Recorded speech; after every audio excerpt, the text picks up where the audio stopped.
Good afternoon. Calling to order Clark County Council during council time, Wednesday, July 23rd, 2025. Let's start with the roll call. Counselor Young, Here. Counselor Fuentes, Here. Counselor Little, Present. Chair Marshall, Here. and Counselor Belcott is absent today. Thank you. Are there any amendments to the agenda? None today. Okay, thank you. Okay, now we move on to public comments. And I would just remind people that these, you should comment only on agenda items today for the council time.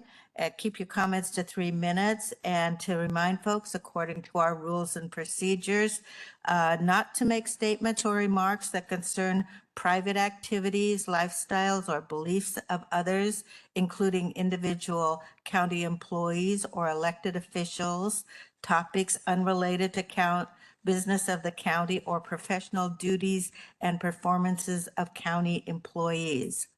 Persons addressing the council will refrain from conduct, statements, or remarks that are defamatory to the county staff, uncivil, rude, vulgar, profane, or otherwise disruptive to conducting the county business.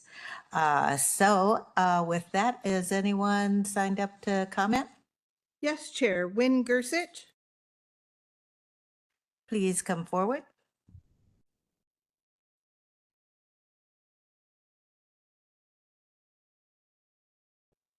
Hi, I'm here today to talk about the minutes of July 16th.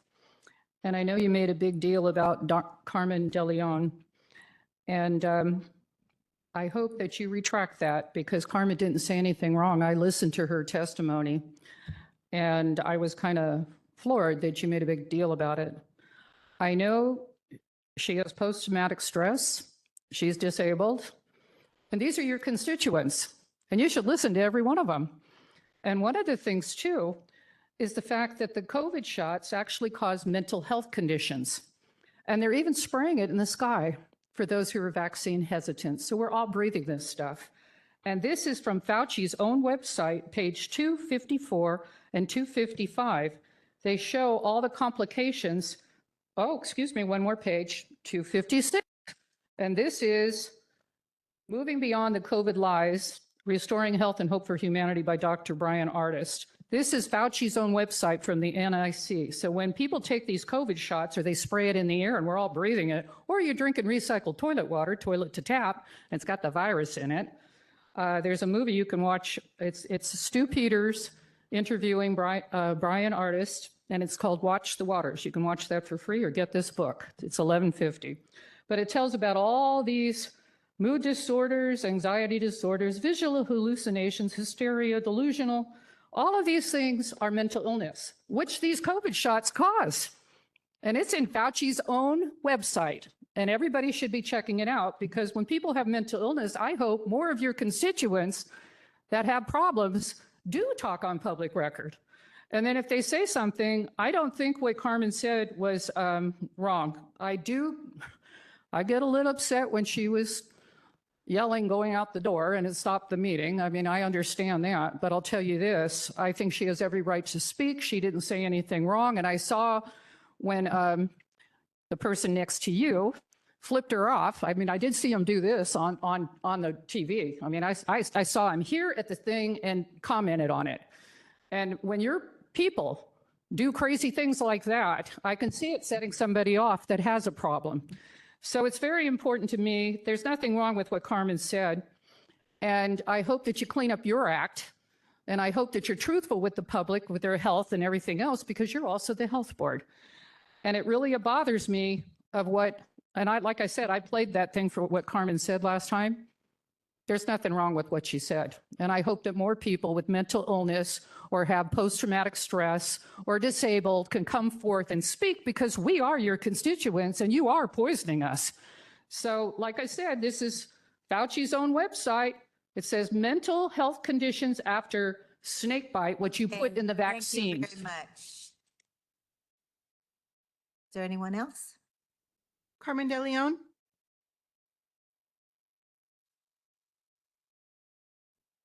I thought there was somebody else.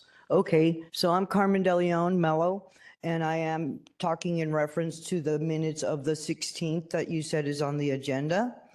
And like I said before, there's a correction because I said that the city of Vancouver has 30% empty buildings. And I know you guys want to follow right behind the city of Vancouver, which Mayor Ann said she's doing everything Portland did, which is going from worth 6 billion to 1 to having 30% of the buildings empty. And that was what I was referring to when I say you keep following the wrong leader. Anyways, that was spoken on the 16th. Also, we spoke about being accused because I am refiling this because apparently it wasn't right. And part of becoming a US citizen that can be revoked is saying the Pledge of Allegiance, and it is forsaking your own land, which does make you a traitor. And it's right here. So if you want, oh, don't worry, we're already talking to Congress about how the president has to be born in the United States. So should all the public officials, because obviously we have some who don't respect our customs and should be. Okay, no personal Is this attack. hate speech or is this freedom of speech? just Because keep I'm it not to threatening the anybody. I'm stating items. facts. And this, want to read what hate speech is? Okay, let's read this. Abusive or threatening speech in writing or express prejudice on the basis of ethnicity, religion, sexual, whatever. Am I guilty? Was that hate speech or was that facts? Tell me, prosecute me right now in front of the public. I'm stating the facts. You come to my country, you say my Pledge of Allegiance. And that's just keep but your what we comments do to the at every agenda sporting items. event, at every single time, even at when they don't have a singer for the national anthem, they put somebody to say the Pledge of Allegiance. And that is grounds for termination of your legal residency here. We'll be seeing some people say bye. Anyways, okay, so we'll talk about how we talked about most of the testimony from the public was that they don't trust you. Gee, I wonder why. Maybe it's because people like me come and try to honestly work with you and you threatening me with eternal silence. You want to get me banned from here for freedom of speech? Is that it? Is that what executive session today is? Is it about me? Because if you're trying to ban me for freedom of speech, we got a long way to go. You know, I was born in this country. I have every right to speak freely. I am disabled, and instead of appreciating that, you abuse me for it. And if you want a judge and jury, bring it. Bring it. Bring more because, oh, by the way, how many times have you been sued this year? About 20? And who cares about the public? Just like light rail. Who cares about the public? We're going to make ourselves $1 billion into debt, and it's not funny. It's not funny. Don't worry. We're going to be laughing when somebody goes back home Okay, to wherever thank you're you. from. Time is up. Wherever you're from. Bye-bye. Tanya Anger.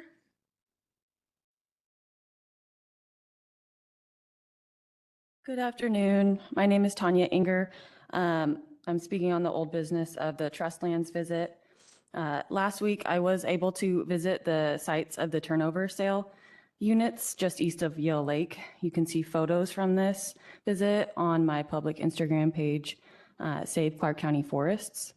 This forest is part of the Yakult Burn Fire in 1902. That was the largest forest fire in Washington's recorded history, burning 240,000 acres. Since then, this forest has naturally regenerated, which would make the ecosystem around 120 years old. This forest is structurally complex, just like the Dabbler was, with trees that, if left standing, will become tomorrow's old growth. Since the Dabbler has already been clear-cut, the turnover is now some of the most fire-resilient forests left standing in the county. It is misguided to assume that a major forest fire, like the historical Yakult burn, cannot repeat. We need you as leaders to be proactive in retaining these forests as assets for our county climate planning. As IPCC scientists say that leaving our oldest forest standing are the most cost-effective and immediate way to improve our carbon balance and improve climate resilience. According to the 2023 IPCC report, top barriers to climate change adaptation include slow uptake of climate science, lack of political commitment, and probably most importantly, low sense of urgency. I'm here today to address those barriers and communicate the sense of urgency. I'm requesting the council to be proactive climate leaders and to take the scientific evidence brought to you seriously by requesting a halt on all clear cutting of legacy forest stands. I hope during the Trustlands visit that you will take this into account. I'm also here pleading with you because of the lack of scientific accountability and abysmal public participation opportunities provided by the DNR. If you didn't know, there's little to nothing holding them to take scientific concerns seriously in the SEPA comment process. Basically, it's what they say goes, even if it's counter to what the most up-to-date science is telling us. We need accountability, oversight, and we need to keep Clark County's oldest forests standing, like the turnover and others, if we want to protect future generations from the worst of climate uncertainties. Thank you. Thank you.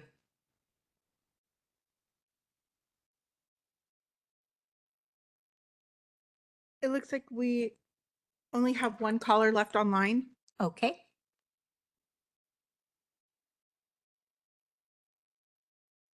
Caller, you've been sent a request to unmute. Please state your name for the record and go ahead with your comment.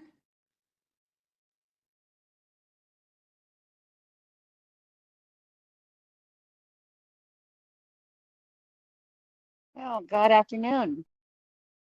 First of all, I will be speaking on the minutes today. Excuse me, got a lot going on here. The First Amendment, Congress shall make no no law respecting an establishment of religion or prohibiting the free exercise thereof, or abridging the freedom of speech or of the press, or of the right of the people peacefully to assemble and to petition the government for a redress of grievances. We have a lot of redresses of grievances, don't we?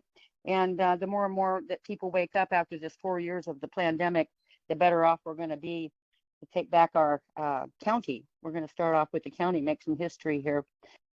With that said, you are in a sanctuary status, which is an unconstitutional form of government, which brings me to the minutes where the Clark County Clerk, Scott Weber's elected office, was brought up to have it an appointed office, such as the Clark County Manager's office, of which I'm going to state right now, and again, that it should also be an elected office. And I'm going to tell you why.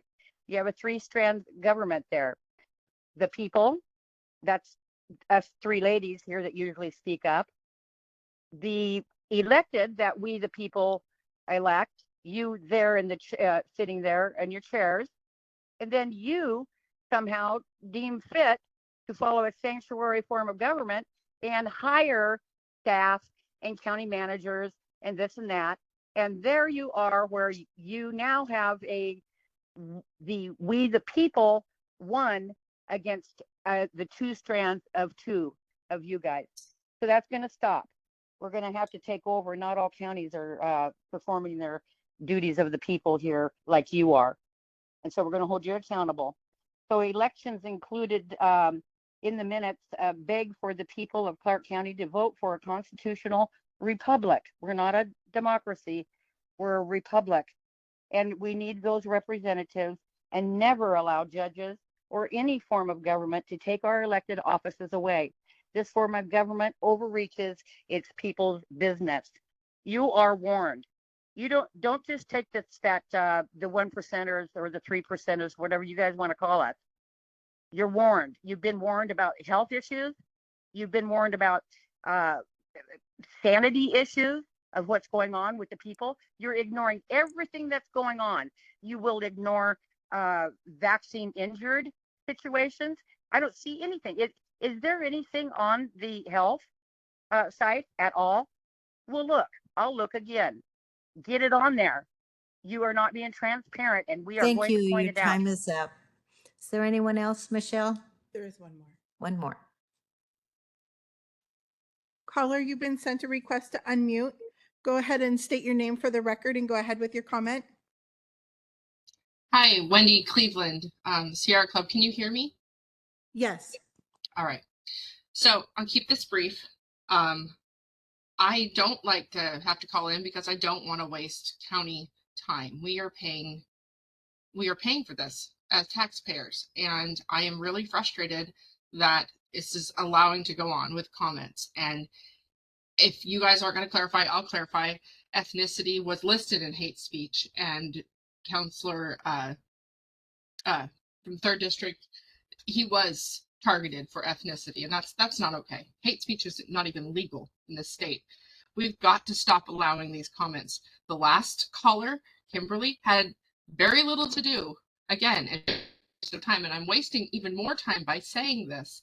But as a member, a tax-paying member of this community, I think we need to stop allowing this. I don't know how you can do it, but I wanted to add that. I also want to say that I do concur with everything Tanya said.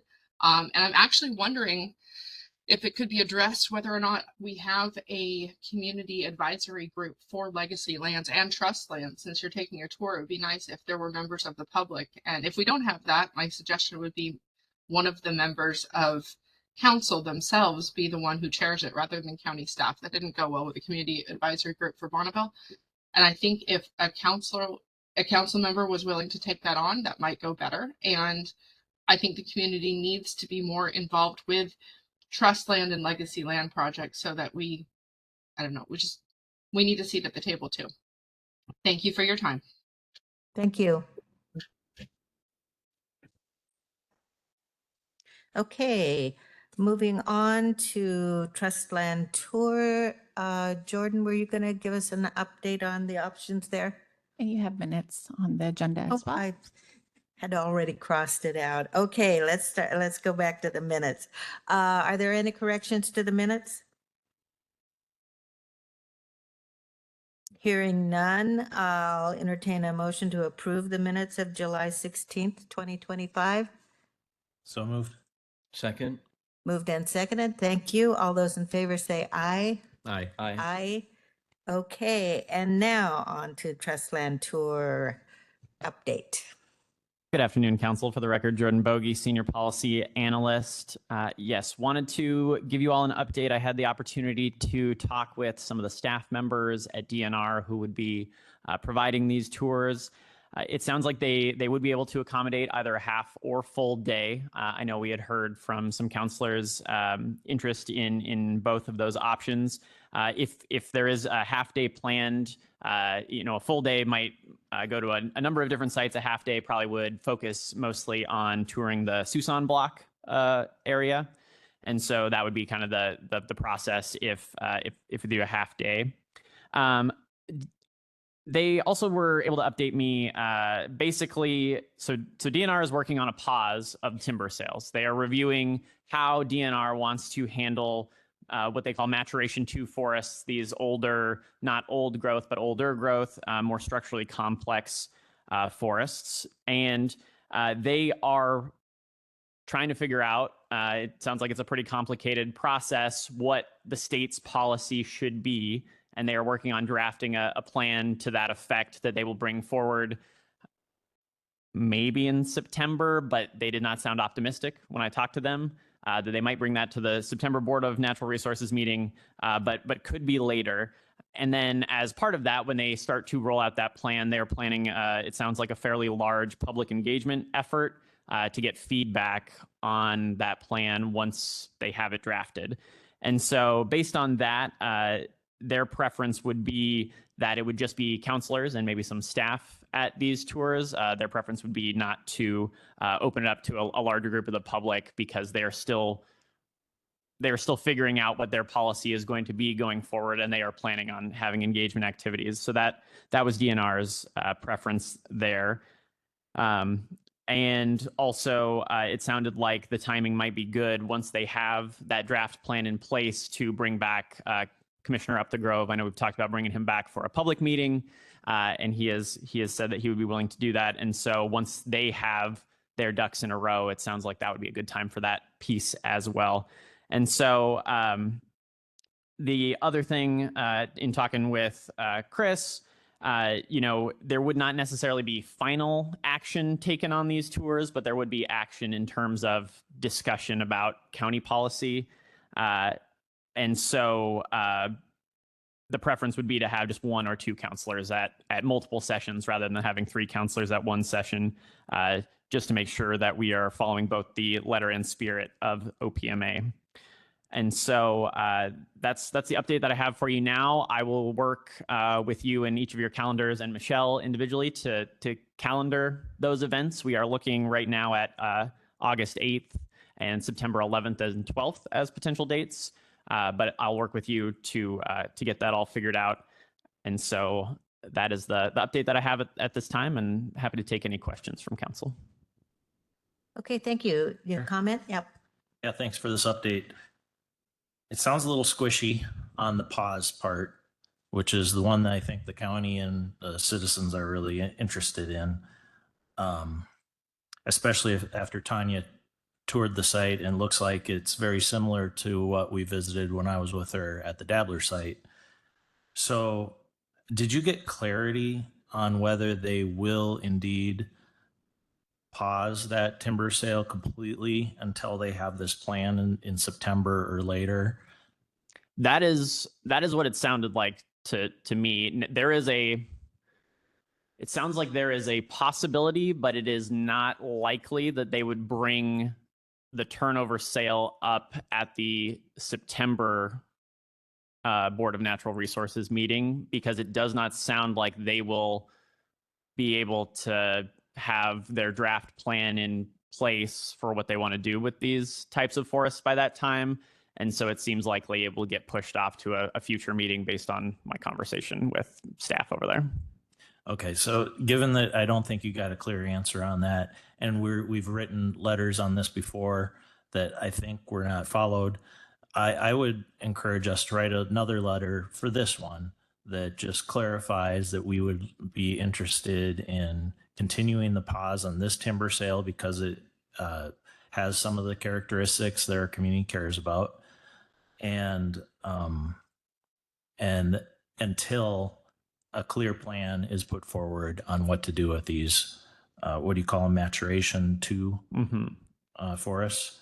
So that would be my recommendation. I don't know if the rest of the council would support that. Are there other maturation 2 forests in Clark County that could be possibilities for harvest or in the same category as the turnover? So I know there are a few more sales planned upcoming in the county, but I am not sure what their status is in terms of whether I'm not sure how structurally complex the follow-up sales would be, but I can look into that. I have also separately been engaged with some other folks, including some folks at the Cascade Forest Conservancy who have done some mapping work, and they said that they'd be willing to provide that to the county, some mapping that they've done, basically their own GIS work to identify how structurally complex different forest units are. It sounded like their GIS person was maybe out for a couple of weeks, so we may not have that data until later in August, but that is some information we'll get, which may help us identify that as well, in addition to looking at the DNR and SEPA information on those upcoming sales. Great. Well, I'd be interested in getting a clear answer on the turnover sale, and if there's other maturation 2 forests that might be slated for harvest in Clark County. I'd be curious about their status as well. Okay. Other counselors? Oh, go ahead. I was just going to say support it. I think as far as a letter, I think we have some time. And if you can get the assurance that they're not going to move forward, I don't think we need to draft a letter, but certainly willing to draft it if we don't get that confirmation. And then as far as I understand and I respect DNR's reluctance to involve the public, and certainly they have the ability to dictate how that goes, but government is messy. We see it in every one of our meetings. You know, it's difficult to facilitate meetings, especially outside of a controlled environment with the public. But I'm still I still think we should allow the public to participate, at least be there while we are there to view the properties.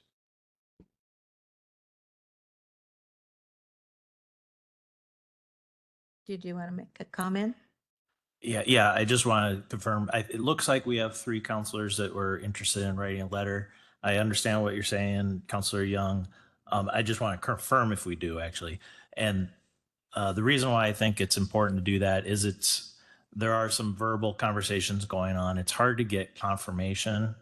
It's always a good idea, I think, to reemphasize what we care about in writing, if at all possible, and it helps Jordan with his conversations, I think. So at least I would support that. I just want to make sure that we have 3, or if we don't have 3. I'm okay with that. Okay, I think you have 4. What nods all around? Okay, anything else related to that? No, that's it. Thank you, Council. I'll get that letter drafted and in front of you and bring back next week for your thumbs up to send out. And I'll see if I can get confirmation on the September sale and whether they're going to bring turnover forward. As I said, it sounded like it was quite unlikely, but not a 0% chance. This is me sort of reading in between the lines of our conversation. And I also know that, when I talk to various staff members at the agency, they don't always know what leadership is, going to take a final action on. And so I think that's part of the reason for just not being totally certain there. Do you need any information from us related to those tours, or who can go, or how many of us might be interested? Well, based on previous conversations, I know we've got 3 counselors that are interested, and if other counselors are interested, we can certainly work. I figured I would just offline over email and with Michelle work with your calendars to find dates that work for each of you and the DNR. Okay, thank you. Okay, moving on to new business. We have calendar dates, meeting schedules. Yes, Celine?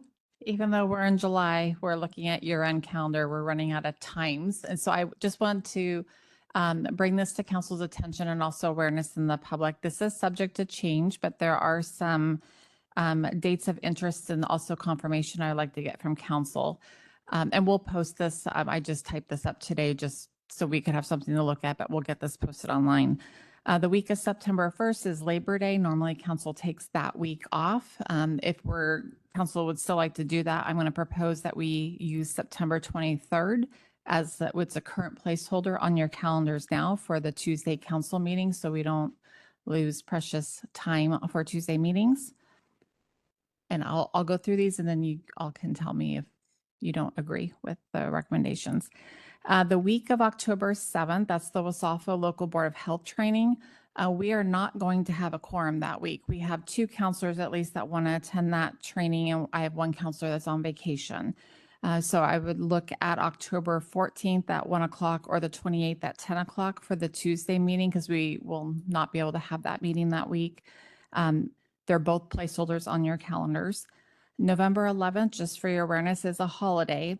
But with that said, we still need to have our work session on November 12th. This is one of the biggest policy items that council has, and it's our annual budget work session. So that is scheduled the day after that holiday. The week of November 17th is the County Leaders Conference in Spokane. I'll just be transparent. I don't think we're going to have the budget to be able to send all the counselors to that, because we did have a reduction in travel budget and we're running really tight. There is a meeting that week. It is an evening meeting, a Tuesday meeting. So even if we did find funding for that, I would still recommend that we continue with that Tuesday night meeting, even if counselors are at that conference.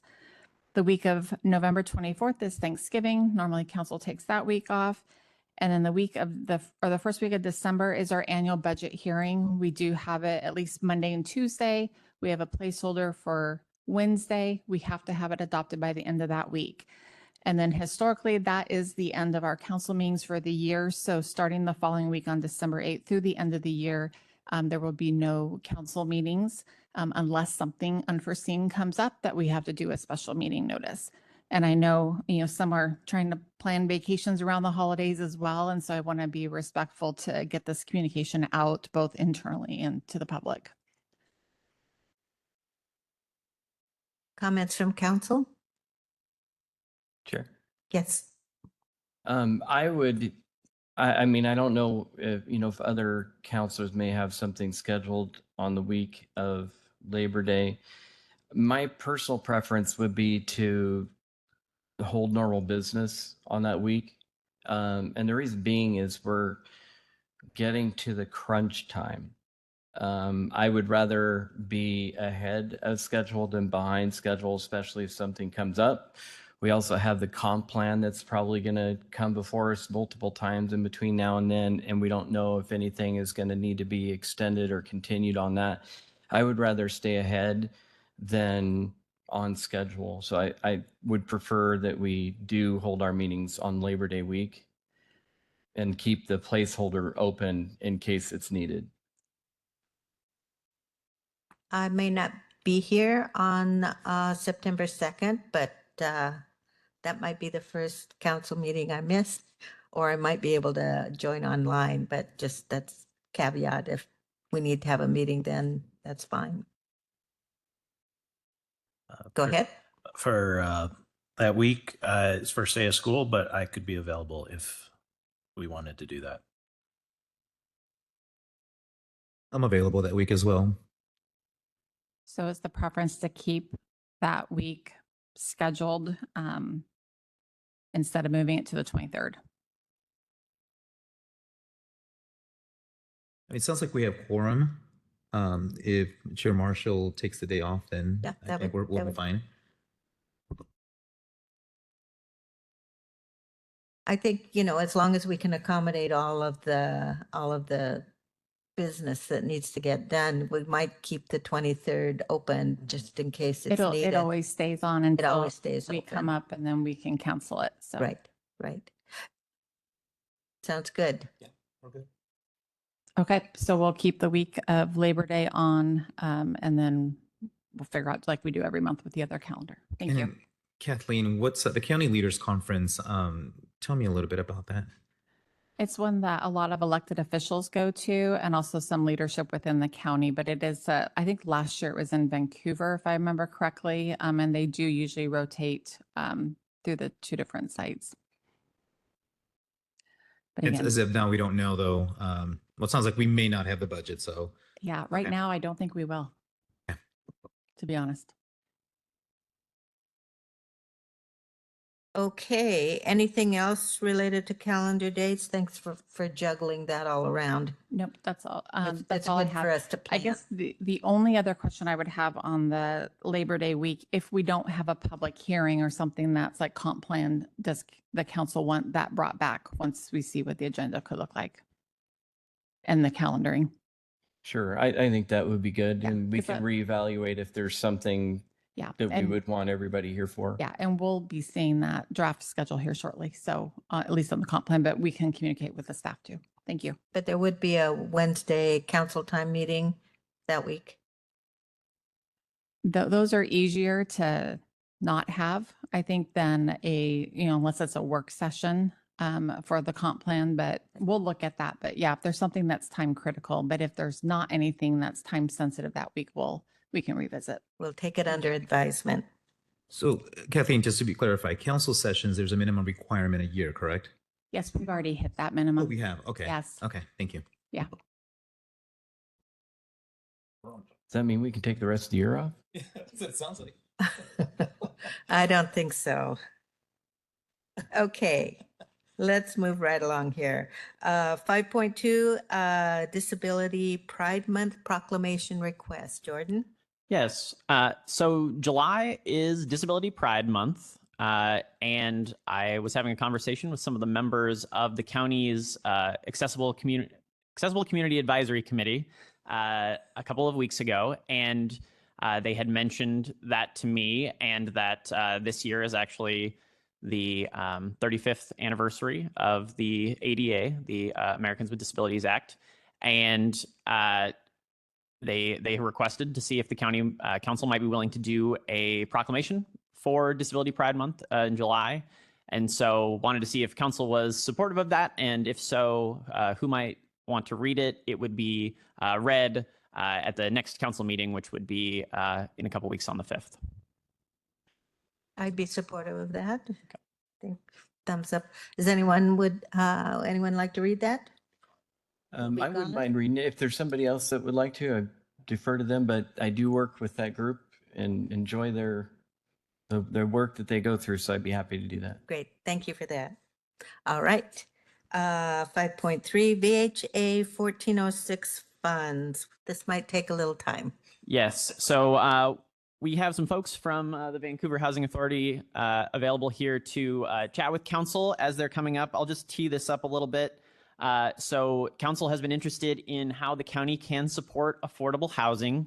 And we have a work session on August 27th scheduled to have a broader conversation about affordable housing and all the different tools that might be available.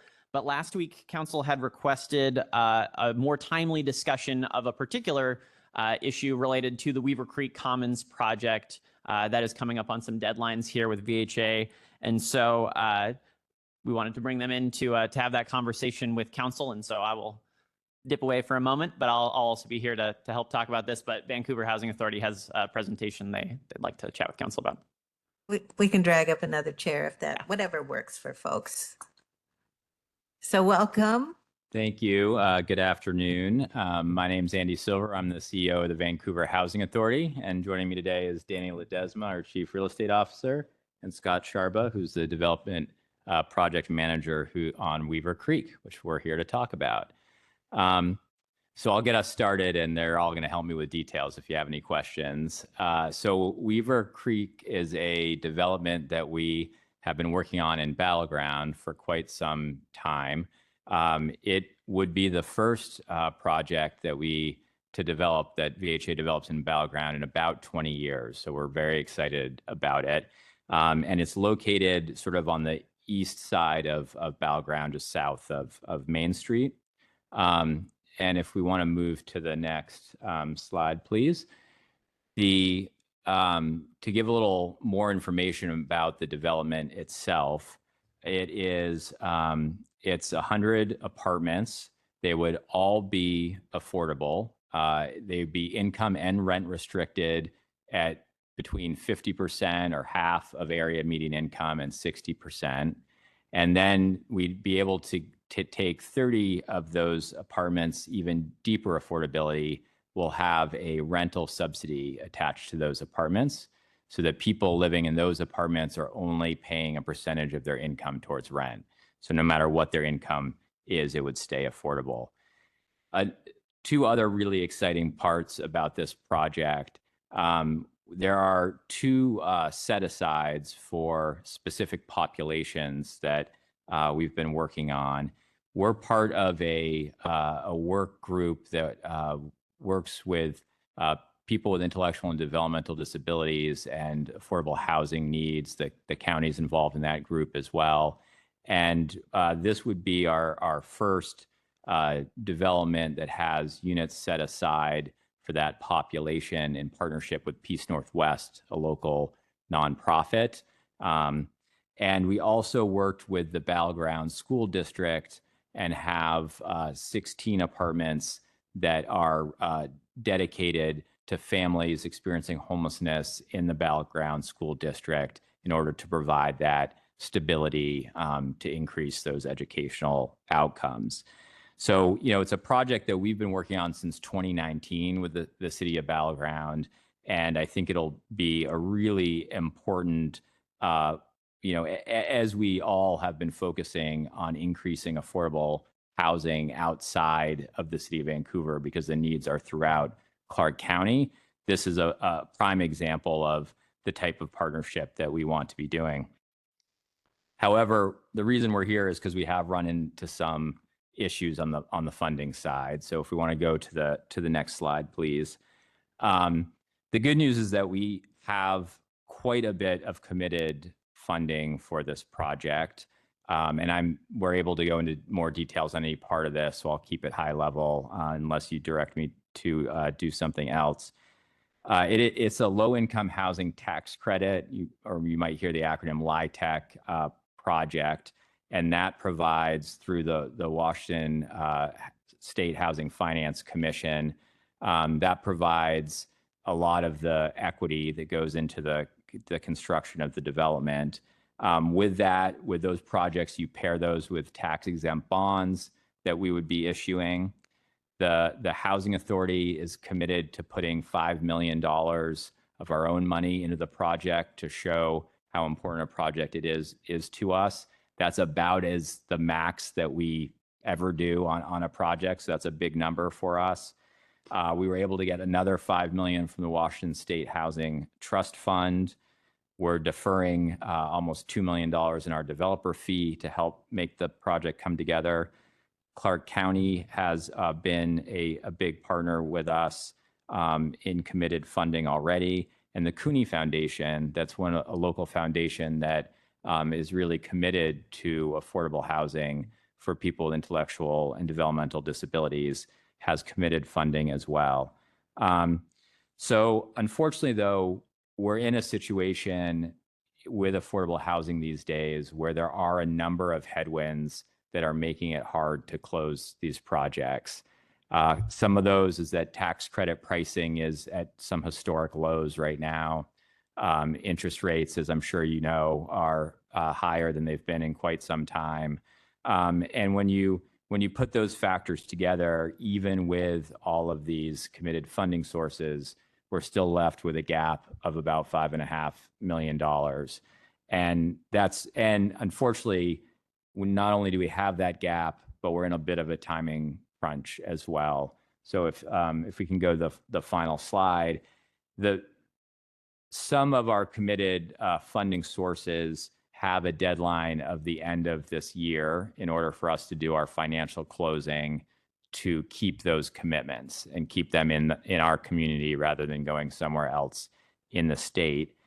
And while the end of the year sounds like it's still a little ways away, there's a lot of work that, fortunately for me, that Scott has to do more so to with a lot of partners to get everything ready for that financial closing.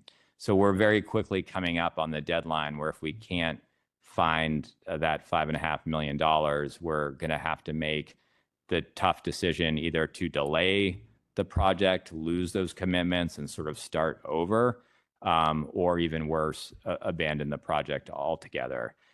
So we're here asking for your help. We know that you're committed to affordable housing and have been really part of this effort with us to get it in other parts of Clark County. And an idea that's been floated out there is whether the county could use a funding source like 1406 that's dedicated to affordable housing that doesn't have that much money involved in it, but to use it to sort of give us a loan up front and then use that funding source to pay off the loan over time. So we're not wed to any specific solution, but we're really hoping to be able to close on this project and get that construction underway in Battleground. Have you, is there any chance to extend any of those deadlines that you're up against? You may have already explored that option, but is there any chance? We've started those conversations, and I don't think the chance, it's not a zero chance. The one that we're the most worried about is the Washington State Housing Trust Fund through the Department of Commerce, that $5 million. That is a funding source that has tended to be less flexible with these types of requests and would likely make us reapply in a future cycle. Okay. This is a really great project. I'm really heartened to hear that you've worked with a school district. I've been, monitoring kids that are eligible for McKinney-Vento and seeing that there's a 70% federal cut in that program. It's really critical to stabilize those families. So thanks for including that. But let me open it up to the council if you have any questions. I just assumed you had a question. First of all, thank you, Vancouver Housing Authority. This is an incredible project. 100 units of very needed housing for our community members. And I echo what Chair Marshall said in partnering up with the public schools to bring those needed homes, as well as the partnership with Peace Northwest.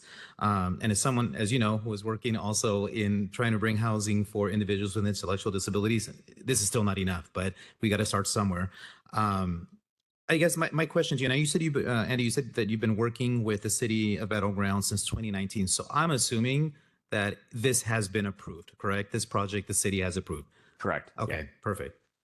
Got it. And so what I'm hearing you ask is that we utilize 1406 as a loan over the next several years and pay that back year after year, because I believe what we're allocated on a yearly basis is roughly $850,000.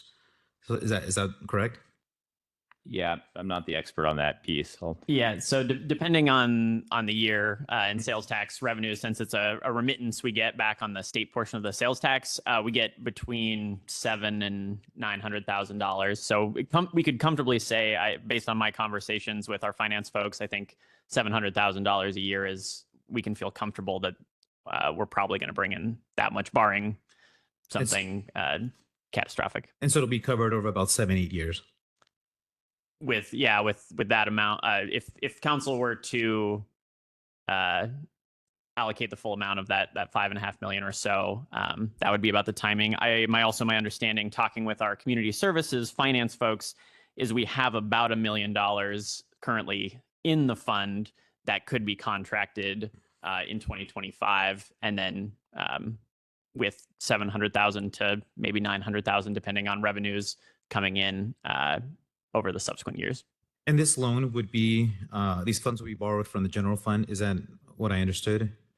So there have been some different proposals that have been floated very recently over the last several days, and I know Treasurer Topper has been working with VHA and has proposed a potentially creative solution where the county could allocate these funds from our existing funds if we have them, which I think is maybe going to be part of the conversation. I'm not sure if we have $5.5 million available just to grant out to then pay ourselves back. So I think that's the question, but that is what the mechanism would be, is granting out that money initially, and then those funds would be paid back over the next several years. Okay, so as of now, we don't know if we have the $5.5 million to loan out to. I would be really hesitant to do that. And I did have a brief conversation with our budget director, who's also here, that we're not balanced in our general fund now, and we're dipping into one-time fund balance now to balance our budget. And it's getting increasingly tighter as we speak, to the point of, we may have to shift priorities next year, mid-year. Okay. I'm supportive of the project, but my concern is that if we don't have the money to loan ourselves, then where would we get it from? And I thought that was also going to be part of the conversation at the work session. Alicia can come up and speak. I mean, if council wants that, it's not my choice, but there are other funds like REITs and stuff, but they all do have commitments, and they are also, out for different projects. And I thought that was part of what we were going to talk about at the end of the month at the work session at that point. But Yeah, I think at the end of the month, we're going to get at the end of next month, end of August, yeah. all of the possible options. So it would have been good to have all of the possible options to look at. But here we are, and this is immediate. And so, Alicia, if you have some things to say, please do. Did it just die? Yeah, I can speak loud. That's okay. Oh. Yeah. Want it? Okay. Yeah. The public needs to hear. Thank you. Hello, for the record, I'm Alicia Topper, Clark County Treasurer. And for the record, I'm also a commissioner of the Washington State Housing Finance Commission, and I'm a board member of the Vancouver Housing Authority. So I've been an advocate for affordable housing for many years. In terms of the financing options, if the council chooses to do a loan in the amount of the request, you would have an option to do an inter-fund loan from REIT, as mentioned by the county manager, general fund if there is enough reserves to allow you to do that with the repayment from 1406. The reason that the general fund was given as the primary option, and it would be the best option if it's available, is that you would be able to charge a 0% interest rate. BARS, which is an accounting mechanism, requires if you do an interfund loan, you have to charge interest at market rate. So we were trying to save interest on that money so you could put more work into affordable housing. So I would recommend doing a dive on the reserve balance of the general fund, what your minimum amount that the council has set for reserves, how much you have over that, and remember that you have $1 million to take from 1406 now. Your payments would be about $700,000 a year to replenish the general fund through your loan payments. Does that answer the questions? Partially. Do we have anything over our reserve fund? I mean, is there anything? We do have one-time fund balance, but it is quickly diminishing based on things that are coming forward that was unanticipated. And I don't know if Emily has some specific example she can.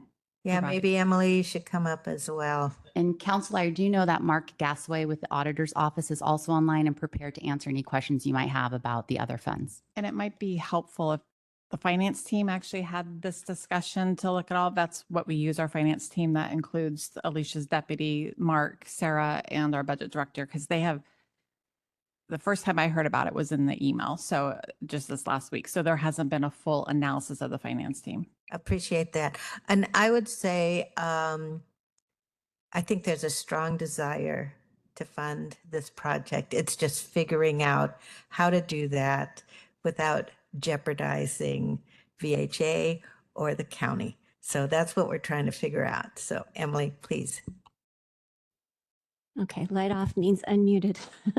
Emily Swetzig, Budget Director for the record. Just in regards to the general fund, at this point, we are forecasting for the 2026 budget adoption.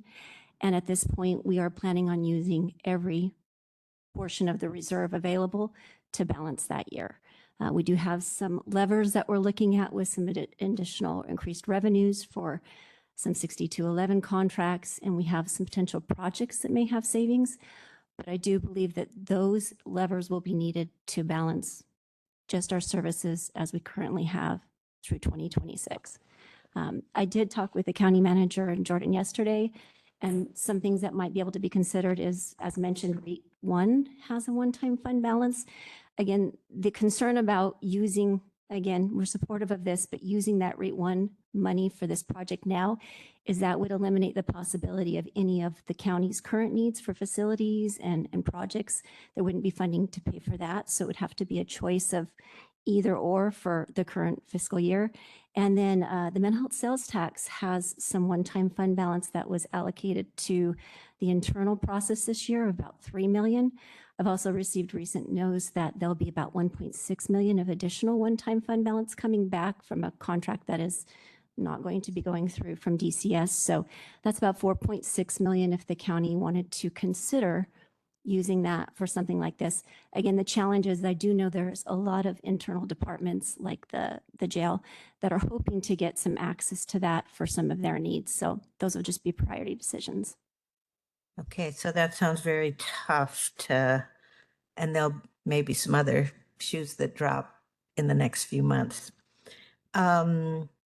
I wonder, maybe VHA has tapped into all of their resources. One thing that I've thought, if we don't have the 5.5, or maybe we just have 1 million to provide, if there was a way that that you could provide the loan, and that if the council was interested in then paying that back through the 1406. Is that a scenario? Yeah, I think the most timing wise with our, and first of all, let me say, I appreciate everybody's work on this on a very, very short timeline. And I realize that that there hasn't been enough time to do full financial analysis. And of course, we wouldn't want to do anything that jeopardizes other county priorities. I think the most important from our perspective is if we were to know that the county could dedicate a portion of the 1406 for a number of years that, you know, would add up to 5.5 million, then we could then be creative and look for other partners, et cetera, to see if we could get somebody to sort of loan the original capital. Without that payment, or, you know, the project itself can't carry that extra debt. Great. So there could be a scenario where if the council decided we're dedicating the 1406 funds to VHA for this project for the next 7 years, that could play out. Now, I have a couple thoughts on that. Yep. So I'm going to bring up 1590, which is another source that the county hasn't tapped into, which could raise, well, I think total it could raise maybe 12 million a year, but the city of Vancouver has already taken that, so maybe that gives us 6 million a year. I don't know if there's interest on the part of the council to support something like that. But that would enable us to still have some funds if we've dedicated all of 1406 to this project, still provide the county with some funds for other affordable housing projects in the future from either VHA or other organizations.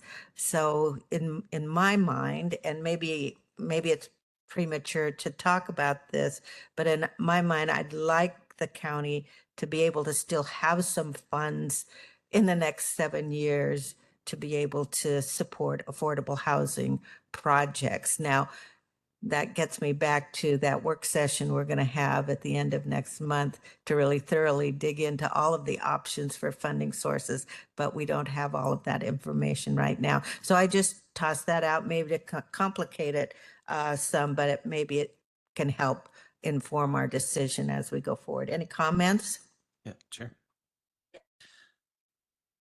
Okay, so how much, we have about 1 million. How much exactly or roughly? We have 1 million? 1406? Yeah. Yeah, about 1 million. Okay, so if we committed the 1 million, you'd have 4.5 left for a potential loan. Can we pre-decide how many years of 1406 money would make up 4.5? Is it 7? Because we were talking about 5.5 before. 6.5, 7. Can we pre-decide that we will commit 100% over the 6 years? Are we allowed to pre-commit funds? I would need to double check, but my understanding is yes, you can have a multi-year commitment from that funding stream, and so I'm hearing a yes. I'm seeing nods from the treasurer, so I feel confident in saying that yes, we could do a multi-year commitment from the 1406 funds. I believe they are slated to sunset in 16 years, but 14 years. Thanks, Counselor. They're slated to sunset, but we could do a multi-year commitment within that time frame. Okay, then in that case, would that give you the commitment you need to possibly secure a loan based on that commitment from another entity? Yes, I believe so. Okay, and then I also was just curious because Battleground approved the project. Have they committed any funds to this, or are there any sources of funds that the city can contribute to this project? They have not, and they don't really. They're not a big enough jurisdiction to sort of have their own affordable housing funds. Really, it's sort of pooled with the rest of the unincorporated Clark County. Okay, I was just curious, but I am supportive of taking that action. Councilor Little, I think the concern, and I know that Chair Sue Marshall expressed this, is that if we were to commit 6.5, 7 years without additional funding, right, then we would be out of funds for other affordable housing projects over the next 6-7 years. Right. And so what we're thinking is we want to explore other options, right? If we can find additional funding for affordable housing, 0.1% on sales tax, then I think that it would make it a little bit easier to make a decision on. But that decision can be made today, is what I'm understanding. I just want to add to that. The concern, though, is that they need a commitment soon on that. So that's why I was thinking that we could take this action today, but also when we explore 1509, that might 1590, that might be an option that we take in the future, but we don't have enough time to decide on that before they need a commitment to get the loan that they need to make sure this project moves forward. That was just my concern. And just part of that, Kathleen, go ahead. and I know we talked about this last week too, but just part of that process that council can give the direction today, and then it will come back to you on August 5th on a Tuesday being for final consideration. Sure. Okay, go ahead. So I'm going to throw a monkey wrench into this. As much as I want to support this project, I have a few concerns that I think should be considered. One is that we've already, so Andy, am I correct? Home 21 to 25, that's through the Urban County Policy Board. That's our county home funding. Yes. Okay. So we have very little resources to use for affordable housing. We've committed almost 1.5 million in home funding. How much have we already done from 1406? 1.6. 1.6. So we're 3 million that we've already committed to this project. And now we're looking at another 5.5. That is pretty much the entirety of our ability to fund affordable housing projects. And then we're talking about committing it for the next 5, 6, 7 years. I understand the time constraints, but I really, and hopefully you can do your best to negotiate with all those things, but I really feel like we need to have that discussion in August, all things inclusive and considered, before we give direction to go that way. I want to understand the system in its entirety, and part of that discussion probably is discussing 1590. Is there, are we looking at doing that right now and looking at the impacts of that? I just don't have enough information right now to give a green light. Thank you. I can appreciate that. I think maybe we could make a decision on that 1 million that is still in the 1406. I don't know how people feel about that because it is a balance that exists. Thoughts? I would support that, but I would like to put forward a motion to do both things. What are those both things? The million and To then commit what? the 1 million and commit the equivalent of the remainder for the number of years that it would take to meet that balance under 1406. Okay, is there further discussion on that motion? Or is there a second? Well, Andy, I do have another quick question. So Discuss. you, project must close on financing by the end of the year. You're right. It sounds like it's far away, but it's not. We only have a few months left over. So, and I appreciate and agree with Councillor Young that I think we need to look at other options and get more information to make a much more informed decision. I am still concerned that, yes, we have already committed $3 million. I didn't realize that the home was part of the county, that we've already committed $3 million, and that we're going to commit another 5.5 potentially, and be left without additional funding if this council doesn't choose to potentially consider 1590, right? And so we don't know that 100%. I can support 1590 right now, but that's just me.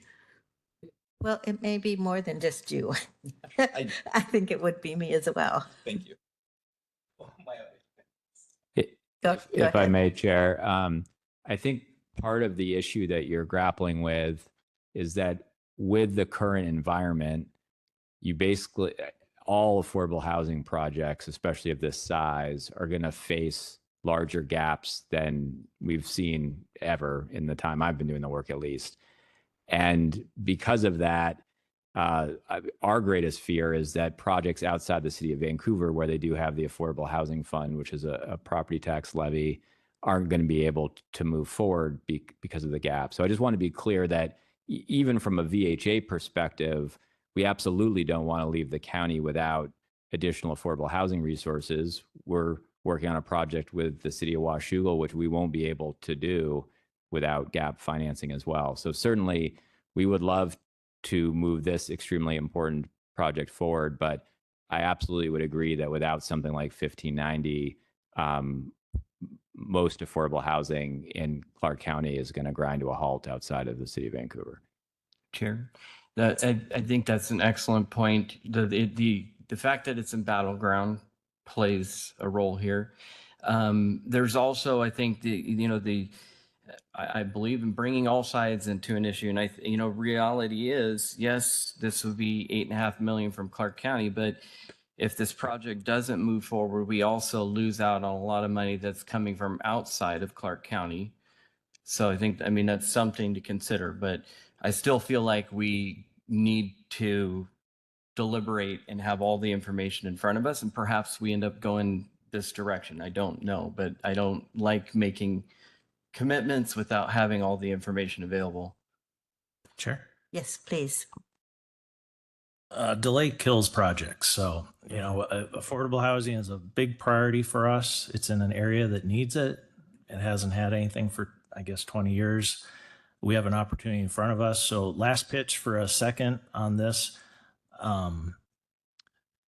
It just sounds like we will be able to make this work based on the sources that are available. And just given the conversation here, it sounds like I would also be supportive of moving forward on 1590 after, of course, we hear about it. But it sounds like something that we may most likely have a majority of the council in support of. Given that, I think we could free up this smaller amount that is annually a very small amount to contribute to an affordable housing project. We have an opportunity here to combine the dollars into a significant, very important project for our county and our community. And I just think we should go for it. I have a question about the timing. If we have the briefing on all options the end of August and we decide theoretically to go with 1590, what would the timing, well, we would know then at the end of August that was the direction the council wanted to go, and it may need to go through public hearing and all of that process. But that would provide some assurance that there would be some additional funding. I'm just wondering how long we could delay and still make this viable for your needs. So I think, so what would happen on our end is that, just to be totally candid, we have a lot of money in this project. We have a lot of political capital in this project. And to get from now to closing, we have to put more money and more relationships on the line. So it's hard for me to give you an exact date, but in order to make that closing, we basically need to start running right now and making commitments to banks and investors. And then if we aren't able to close, we'll have spent more money and sort of maybe damage some relationships. Well, I would second your motion. Go ahead. Let's ask about the motion. Did you have any further No. comment? No. Okay. Any other comments? It's been moved and seconded for us to commit 1 million.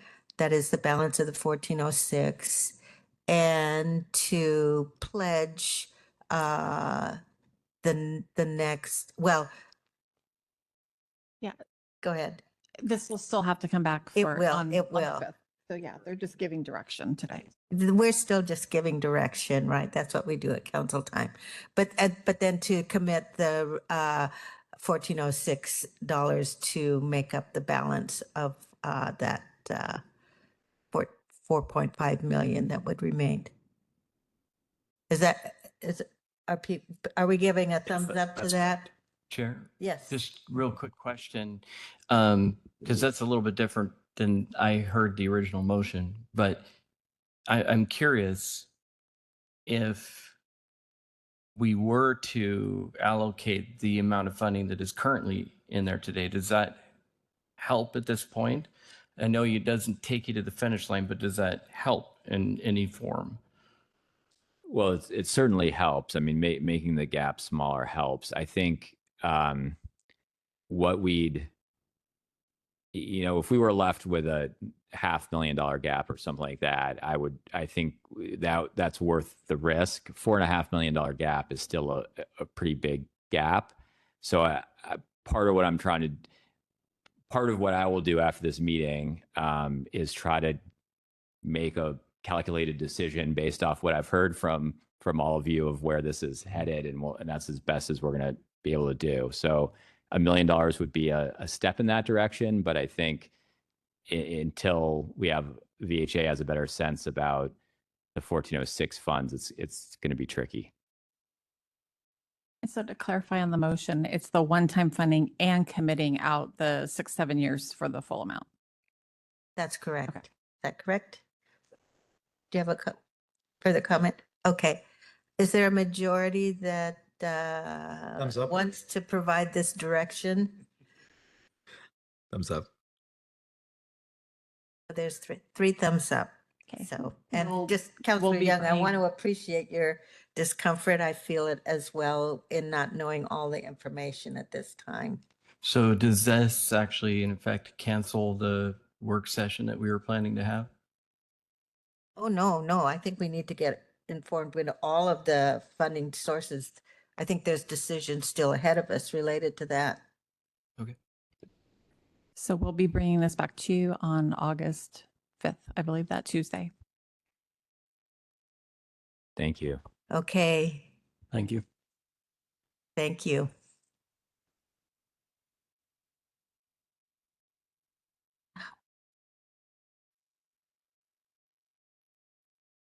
Okay, we'll catch our breath here for a moment.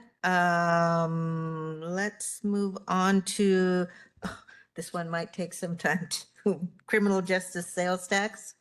Yeah, so we chatted about this, and I know council was supportive of the presentation from a few weeks ago. I just wanted to get a thumbs up, thumbs down today in bringing forward the resolution to you on August 5th regarding implementing the new criminal justice sales tax.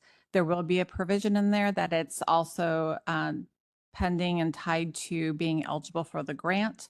And I can share with you, the sheriff's office is still reviewing the grant and the eligibility, but this would, if council agrees and then approves at that point, that once the eligibility process is done, then we can go ahead and implement the 0.1 of 1% new sales tax.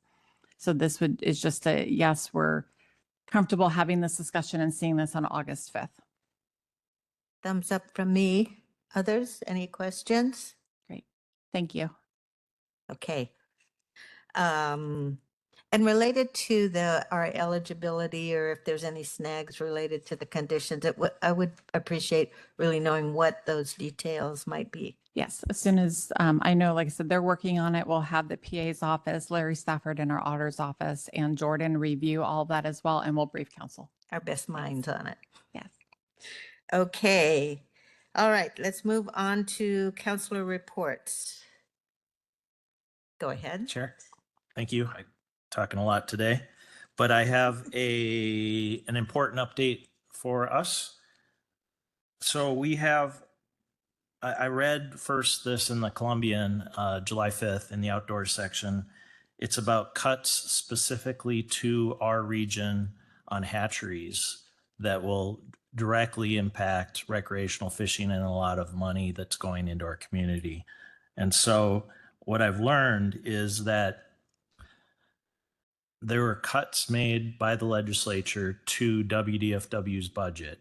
And in response, WDFW was forced to cut certain things of their program. They specifically chose to cut only hatcheries in our region. Specifically, one on the Washougal River is being completely cut completely. So there'll be no, and that's a steelhead hatchery. So there'll be no smolts provided, no winter fishing opportunities at all for steelhead on the Washougal. And then the other hatchery further up the river is more a salmon hatchery, and that will have huge reductions. So the upshot is that there's going to be an elimination of all winter steelhead fishing, which is what local anglers fish for here. In the Washougal and the Salmon Creek, it will be gone. Also, the Washougal summer run will be significantly reduced. They have cut the release of from 75,000 smolts of steelhead in the summer run to 25,000. That's a huge reduction. So that pretty much eliminates almost all fishing on the Washougal in our county. And then just for context, the East Fork Lewis is already closed due to impacts on wild stocks. And the political compromise that was made years ago was that these hatcheries on the Washougal, our local hatcheries, would compensate for that loss. So what happened is all in one swoop, they made specific reductions to hatcheries, and it's only in our region. So basically, I want to let you know that so that I'd like to bump this up to a high level for our legislative delegation meeting to try to recoup that money in future years. Let the delegation know if they do not know that this happened. Because as I said, how it started was the legislature cut the general budget with WDFW, and WDFW had to make some cuts. So there's challenges from both the legislature that reduce funding and also decisions made by WDFW that basically specifically focus our region. And as you all know, we're on the Columbia River. We have some pretty important recreational fishery issues, and it contributes millions of dollars to our community. If you see some of the boats lined up and the people lined up along the shores to fish these fish, it's an incredible contribution to our economy. So this is a direct hit to us. Counselor Little, how specific is it to our region here? I mean, is it like blatantly just us, or is it just a little heavy? Yes. Us. Yeah, the cuts were made specifically and only to these hatcheries. The rest were untouched. So they're specifically reduced. I don't know the motivations or what's behind it, but that's the end result. So essentially, I'm trying to say that we should try to focus our delegation on trying to restore some of those funds. It's really unfortunate that the hatchery is going to be completely closed, but if we could restore funding for some winter steelhead and some recreational opportunities, we could bring that hatchery and those jobs back. So seems to me that this would warrant a letter. A letter would be good. Asking, how they made their prioritization decisions on that. That would be good to know, because I'm just reporting what I've read. And then a friend of mine, Nello Pasinich, who's the head of the Coastal Conservation Association, has filled me in on more details. But the fishing community is very concerned. So I would like to do a letter and find out more information if that would be possible, if the rest of the council would like to do that. But I know the hatcheries is one of those 4-H's that talk about, the impacts to the wild anadromous fish population. So, and wasn't that why there was the cut to the East Fork to preserve the wild population? Yeah, what the fishery managers do is they try to cut the hatchery production in those streams that you need to create gene banks for the wild salmon. And then in the other streams where it's more appropriate for hatchery production, they time the running of the wild and the hatchery stock so they don't interact in time or space. And so the Washougal one is timed in a way so that the hatchery production has minimal effects on wild. So as I understand, I don't believe that was part of the calculation. I think it was a funding thing, and then I'm sure there's some politics involved, but I would like to find out more. I don't know if we'd find out more through a letter, but I think the delegation should definitely know. So I was just hoping we could add that to the list, Jordan, at minimum. I guess I'd like to hear more of the rationale for the cut, because if it was in some part to protect wild stocks, then I'd have mixed feelings about it. Are you recommending then a letter to try to find out more? I was wondering if Jordan just couldn't sleuth around and find out more and report back. I'm happy to take whatever direction the council would like to give me, and I'm happy to do any combination of a letter and calling over to WDFW and talking to staff and seeing what I can dig up.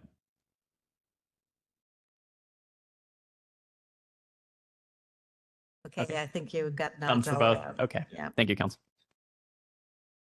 Okay, any other council reports? Chair, Yes, go ahead.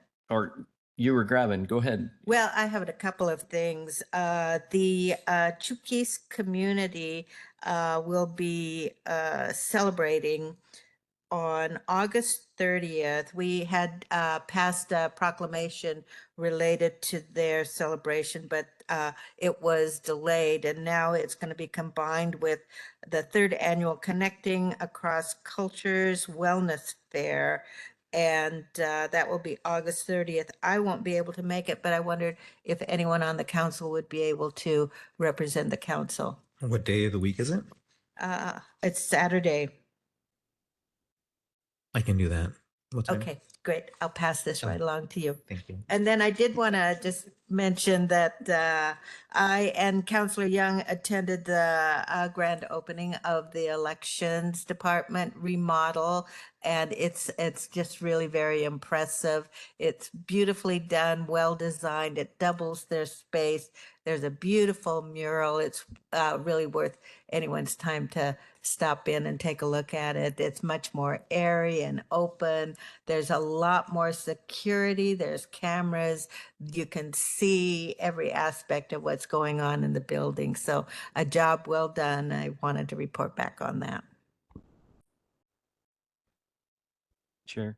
Just to add to that, in conversation, our auditor said that we're good for the next 20 years. And I just have to shake my head. I'm like, gosh, it just never stops, the needs, 20 years is good, but in 20 years, they're going to be having that same conversation where they might be outgrowing their existing infrastructure. So anyway, I do have a couple council reports. One was Chair Marshall and I were both able to attend the Senior Hero Awards that are put on by the Southwest Area on Aging and Disability. Yes, I always forget all those acronyms, but it was a pleasure to be there.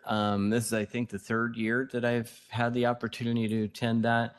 And every time I am absolutely amazed by the people in our community that step up to make a difference for our largely vulnerable population of seniors. And just hearing some of the heartwarming stories that happen in our community. And it really, we look at things on the federal level and we get frustrated, but it really brings back the humanity that we see here locally. So it was a pleasure to attend that. And I'm very thankful for all of the people that went through the process to start the program and to, provide this year's award ceremony. Then that was it for me. That's all. Great. Anything else? That covers that. Okay, work session requests. Yes, we have two. The first one is just a 15-minute one. This is with internal services regarding the emergency medical district ordinance update. So we have an ILA with the city of Vancouver regarding ambulance and emergency medical services. And the contract expires the end of December. And so there needs to be some updates to make sure that we're consistent with the contract. Thumbs up here. Thank you. And the second one is from Animal Protection and Control. They're looking at codes and want to bring back some potential code amendments that are errors in code, definitions of cats, late fee assessments, and others. So this is just to come back, share some thoughts, and get council's input and direction for a potential future public hearing. Thumbs up here. Thank you. All around. Great. Thank you. Okay, policy updates. None today. Oh, wow. Ooh. Yes, I guess we I think covered we it should under note new that in the business. minutes this week. He's getting ready for vacation. All right, good. Okay, well, that moves us right along we're going to be convening an executive session, 9.1, potential litigation, RCW 42.30.110, paren I, paren 1, paren little I, for 20 minutes, no after action. And then for 9.2, potential litigation, same RCW, 15 minutes with no after action. And so that's a total of 35 minutes and would take us to, let's say, 3 o'clock or 3:05? If you like to, 3:05. 3:05. Okay.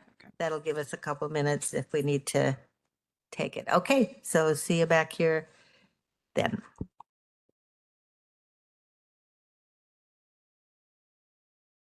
Councilor Chair Marshall has asked us to announce that executive session will be extended for an additional 5 minutes and open session will reconvene at 3:10. Thank you.